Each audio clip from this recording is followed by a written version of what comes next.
लगती है प्यारी चिड़िया, कैसे काम करता है हमारा माइटोकॉन्ड्रिया। जी हाँ साथियों, जैसा कि आप जानते हो क्लास 9th का एक तो चैप्टर है the fundamental unit of life. उसमें हम बेसिकली सेल के बारे में पढ़ते हैं और उसी सेल में हमारे पाया जाता है माइटोकॉन्ड्रिया।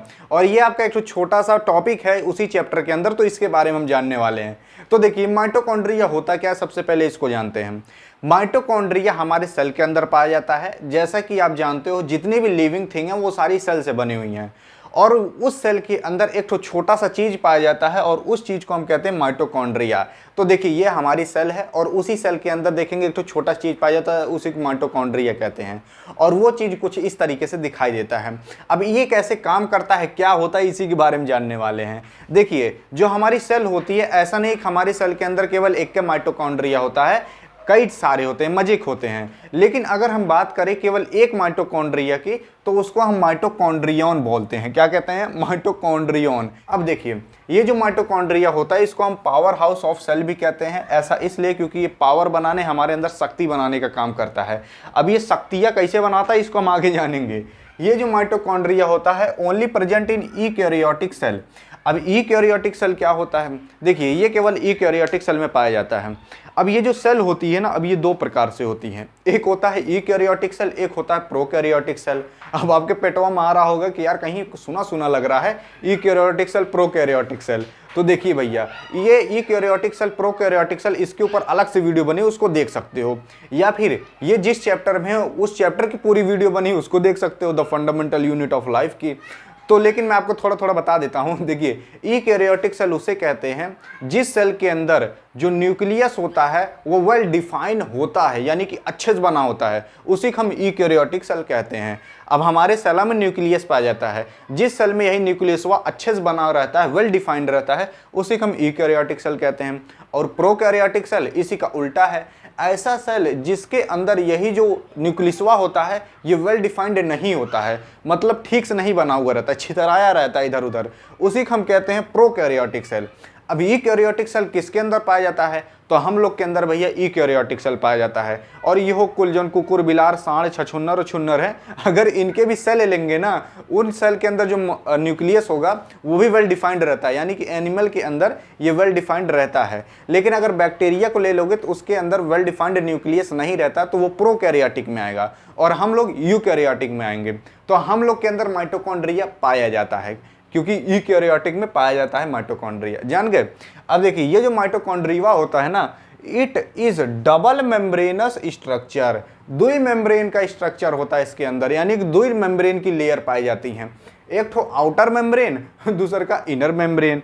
अब जो आउटर मेम्ब्रेन रहता है वो बेसिकली प्रोटीन का बना रहता है, और जो आउटर मेम्ब्रेन रहता है ना, उसके आउटर मेम्ब्रेनवा में थोड़ा थोड़ा पोर्स होते हैं, छोटे छोटे छेद होते हैं। और बात करें इनर मेम्ब्रेन की, तो इनर मेम्ब्रेनवा देखेंगे कुछ ऐसे कहीं के बढ़ाया हुआ, मतलब ऐसे कहीं के ऐसे गोल गोल घूमा हुआ है, मतलब ऐसे टेढ़ टेढ़ है, मतलब टेढ़ टेढ़ उसमें रास्ता है। जैसे कि आप भी किसी के यहाँ जाते हो, कभी कभार कई गली गली टेढ़ टेढ़ आती है, वैसे इसके भी अंदर है। अब ये जो मतलब टेढ़ टेढ़ रास्ता है, इसी को हम कहते हैं इनर मेम्ब्रेन। इसको एक नाम और से जाना जाता है क्रिस्टी। बहुत से लोग इसको सृष्टि पढ़ते हैं, क्रिस्टी है। जो अंदरवा वाली लेयर है उसको हम क्रिस्टी कहते हैं, और बाहर वाली को आउटर मेम्ब्रेन, और अंदर वाली को इनर मेम्ब्रेन। इनर मेम्ब्रेन को हम क्रिस्टी के नाम से भी जानते हैं। अब देखिए जो इनर मेम्ब्रेन होती है ना, आप देख रहोगे जैसे लग रहा है मजिक छोट के है, लेकिन ये जो इनर मेम्ब्रेन रहती है बाहर वाली मेम्ब्रेन से बड़ी रहती है। क्योंकि आप देखिए ये ऐसे ऐसे कहीं गोल गोल घूमी है, मतलब ऐसे टेढ़ टेढ़ है, लेकिन अगर इसको कहीं से फैला दोगे ना तो ये बड़ी हो जाएगी। अब देखिए कवर कवर क्या होता है ना, कौनो आदमी ऐसे बैठा रहता है, मुझे छोटा लगता है, खड़ा होता है बहुत बड़ा हो जाता है, मतलब सुकुड़ के रहता है। तो वैसे ये भी इनर मेम्ब्रेन भी अंदर वो सुकुड़ के रहती है, हालांकि ये बहुत बड़ी होती है। अब ऐसा भी नहीं है कि इतना बड़ी होती है, हमारा जो सेल होता है वो भी बहुत छोटा होता है, उसको भी आँख से नहीं देख सकते। और उसके अंदर भी माइटोकॉन्ड्रिया पाया जाता है, वो भी बहुत छोटा होता है, उसको भी आँख से नहीं देख सकते। अगर हम माइक्रोस्कोप से लेवल देखेंगे, यानी कि जो माइक्रोस्कोप देखेंगे, तब देखा जाता है कि हाँ थोड़ी सी बड़ी होती है। अब देखिए ये जो माइटोकॉन्ड्रिया होता है, it has their own DNA, इसके पास खुद का डीएनए होता है। और तो और इसके अंदर राइबोसोम्स भी पाए जाते हैं। राइबोसोम्स आप जानते होंगे छोटे छोटे बिंदु बिंदु टाइप के होते हैं हमारे सेल में, और ये हमारे माइटोकॉन्ड्रिया के अंदर भी होते हैं। और ये जो माइटोकॉन्ड्रिया इसके अंदर राइबोसोम्स होते हैं, और ये जो राइबोसोम्स होता है ये प्रोटीन बनाने का काम करता है हमारे शरीर के अंदर, जान गए। अब ये राइबोसोम्स हमारे माइटोकॉन्ड्रिया के अंदर पाए जाते हैं, यानी कि ये माइटोकॉन्ड्रिया के भी अंदर प्रोटीन बनाने का काम ही करता होगा। और देखेंगे हमारे माइटोकॉन्ड्रिया के अंदर ये थोड़ा पानी पानी टाइप का है, थोड़ा पंचुर पंचुर टाइप का है, उसको हम मैट्रिक्स कहते हैं। अब देखिए, अब हम समझते हैं ये जो माइटोकॉन्ड्रिया इसका फंक्शन क्या होता है, यानी कि इसका काम हुआ क्या होता है। तो इसका बेसिकली काम होता है प्रोड्यूस एंड स्टोर एनर्जी। हमारे शरीर में मतलब जो एनर्जी बनती है वो कौन बनाता है, तो ये माइटोकॉन्ड्रिया बनाता है। तो जो लोग कहते हैं कि तोहरे बहुत जांगर बा, कहते तोहरे ना बात माइटोकॉन्ड्रिया के अंदर बा।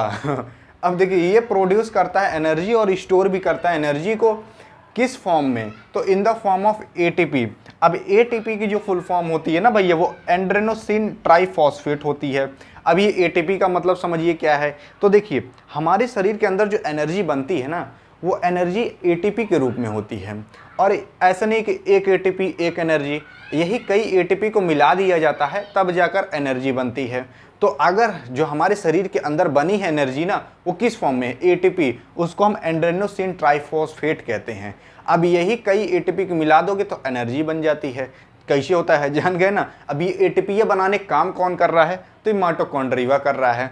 अब देखिए, माइटोकॉन्ड्रिया एक और निक काम करता है। निक लड़ी क्या है माइटोकॉन्ड्रिया, देखिए, डू सेलुलर रिस्पायरेशन। अब ये सेलुलर रिस्पायरेशनों करता है। कैसे करता है, देखिए, सेलुलर रिस्पायरेशन क्या होता है, यानी कि जो हमारे कोशिका के अंदर रिस्पायरेशन हो रहा है उसी को हम सेलुलर रिस्पायरेशन कहते हैं। और हमारे सेल के अंदर कहाँ पर होता है, तो वो होता है हमारे माइटोकॉन्ड्रिया के अंदर। अब रिस्पायरेशन का मतलब क्या होता है, रिस्पायरेशन का मतलब ये होता है, बहुत से लोग सोचते हैं सांस लेना छोड़ना, ये रिस्पायरेशन नहीं होता है। रिस्पायरेशन का मतलब होता है जब ऑक्सीजन का यूज करके एनर्जी बना ली जाती है, उसको हम कहते हैं रिस्पायरेशन। इसीलिए कह रहा हूँ, जाक मेरा पूरा वो वाला चैप्टरवा देख डालो, मतलब तेज करके देखोगे जल्दी से खत्म हो जाएगा। तो मतलब तो आप अच्छे समझ जाओगे कैसे बनती है एनर्जी, एनर्जी क्या होता है रिस्पायरेशन। तो देखिए, ये जो माइटोकॉन्ड्रिया होता है ना, ये सेलुलर रिस्पायरेशन करता है। सेलुलर रिस्पायरेशन का मतलब ये होता है, जब हम सांसिया अंदरवा लेते हैं, ऐसे कि सांस अंदर लिए तो क्या होता है, फेफड़े में जाता है। अब फेफड़े में आया रहता है खून, वो खूनवा ले जाकर क्या करता है, जितनी भी ऑक्सीजन रहती है उसको फैला देगा कुल सेल में, ले ऑक्सीजन ले। जब ऑक्सीजन हमारे सेल के अंदर पहुंचती है ना, तो सेल के भी अंदर माइटोकॉन्ड्रिया होता है। वो माइटोकॉन्ड्रिया झपट के ऑक्सीजन वक्त ले लेता है। अब ऑक्सीजन को वो ले लिया, अब माइटोकॉन्ड्रिया जो क्या करेगा, उस ऑक्सीजन का यूज करके ना यही एटीपी को बनाता है।